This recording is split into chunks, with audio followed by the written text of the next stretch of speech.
les yeux du fœtus sont à présent bien positionnés. En général, les paupières restent fermées jusqu'à la 24e semaine.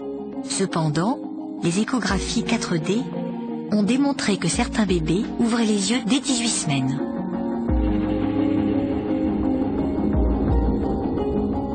Mais l'obscurité est presque complète. Il n'y a donc rien à voir dans le ventre de maman. Et en tout état de cause, les yeux ne fonctionnent pas encore. Ces clignements indiquent toutefois la naissance d'un nouveau réflexe.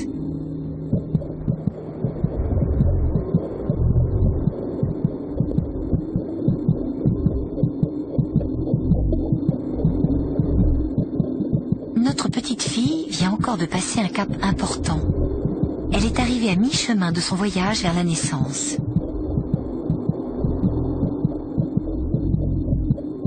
Elle mesure désormais 18 cm.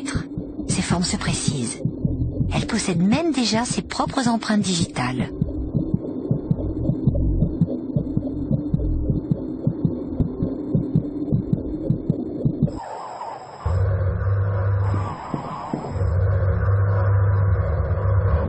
J'essaie de vous obtenir une image parfaite.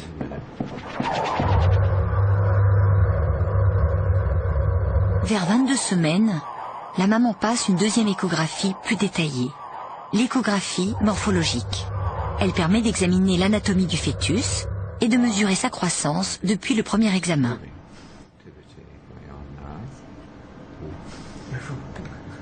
Les échographies préviennent d'éventuelles anomalies et complications. En 4D, elles permettent par exemple de diagnostiquer avec précision un bec de lièvre et de préparer une éventuelle prise en charge à la naissance. Ce sont ses bras sur le côté. Vous les voyez? Maintenant, le bébé s'agenouille. Vous voyez? Avec un peu de chance, on va en prendre une autre. Apercevoir le visage et les expressions du bébé dans le ventre maternel provoque une émotion intense chez les futurs parents.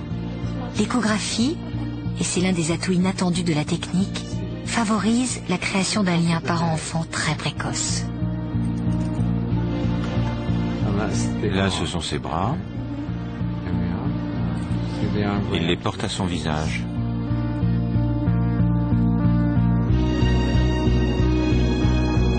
Au bout de 6 mois de grossesse, le corps s'est parfaitement formé et fonctionne.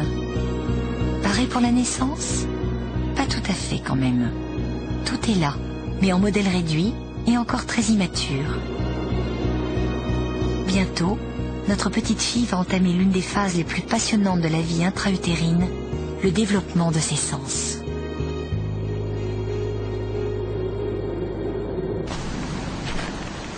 La maman prend de plus en plus conscience des mouvements de son bébé.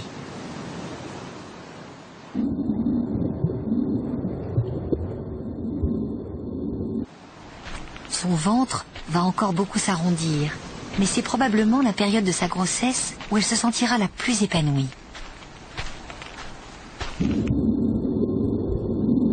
Ses nausées matinales ne sont plus qu'un mauvais souvenir, et le fœtus est encore trop petit pour lui occasionner la gêne qu'elle ressentira lors des dernières semaines. Pour beaucoup de femmes, c'est vraiment la plénitude.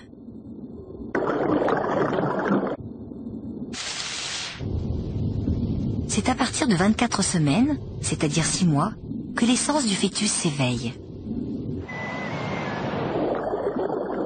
Notre petite fille va recevoir les premières stimulations extérieures.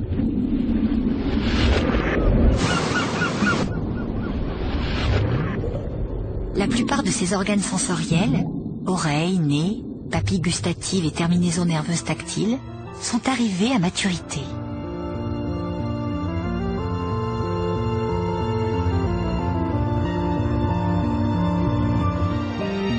Sur cette image, on voit clairement un fœtus de 24 semaines qui nous tire la langue. On ne sait pas encore très bien pourquoi c'est l'une de ses distractions favorites. Ce qui est sûr, c'est que sa bouche est déjà tapissée de papilles gustatives. Peut-être goûte-t-il le liquide amniotique.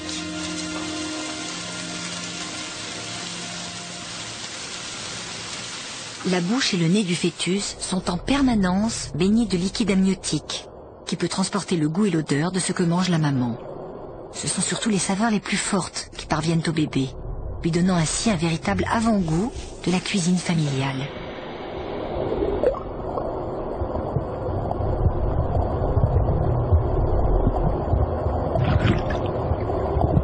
Goût et odorat sont intimement liés, mais le sens du goût est encore très limité.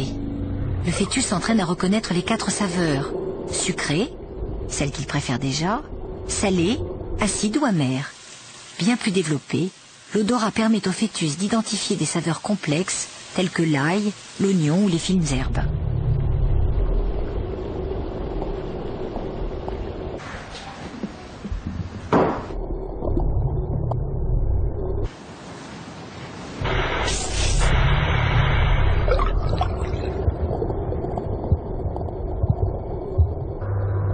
À quoi lui servent ces sens à ce stade de son développement?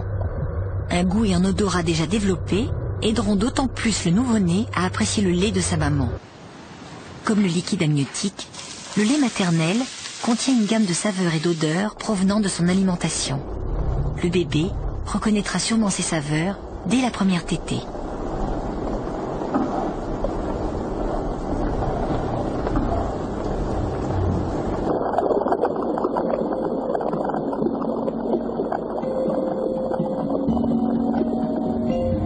Cette échographie montre un fœtus de 24 semaines qui ouvre et ferme les yeux. Depuis au moins 5 semaines, ses yeux sont complètement formés. Et pourtant, la vue est le seul sens dont le fœtus ne peut pas encore bien se servir avant la naissance. Il fait décidément trop sombre dans le ventre de maman.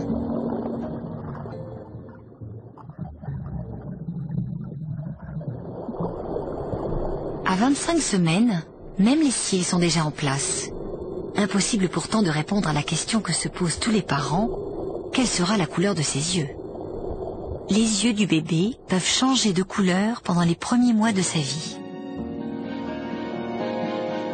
Les bébés d'origine africaine ou asiatique naîtront en général avec les yeux marrons ou gris foncé, qui deviendront plus tard marron foncé ou noirs. Un bébé de type européen aura presque toujours les yeux bleus dans le ventre de sa mère, même s'ils doivent plus tard virer au vert ou au marron. En effet, certains pigments ont besoin de lumière pour se former. De plus, des études récentes ont montré que plusieurs gènes entrent en jeu pour déterminer la couleur des yeux. Impossible donc de prévoir à coup sûr la couleur des yeux d'un bébé en se basant uniquement sur celle des yeux de ses parents.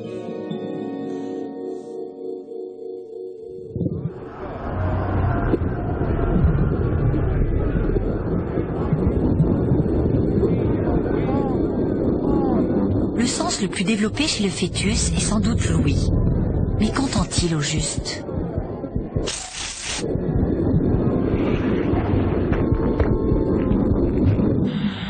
Le son se propage 4 fois plus vite dans le liquide que dans l'air.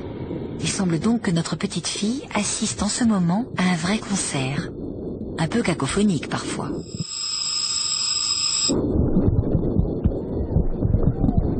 C'est à partir de la 13e semaine, lorsque ses oreilles commencent à percevoir les vibrations sonores, que le fœtus entend ses premiers sons, les gargouillis dans le corps de sa mère.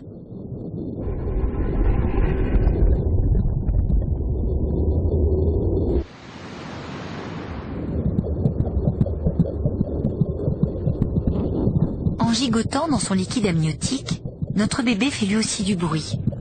Il entend en permanence 2 bruits sourds, le cœur de sa maman et le sien qui palpite 2 fois plus vite. Il distingue aussi des bruits extérieurs, conversations, bruits violents, musique.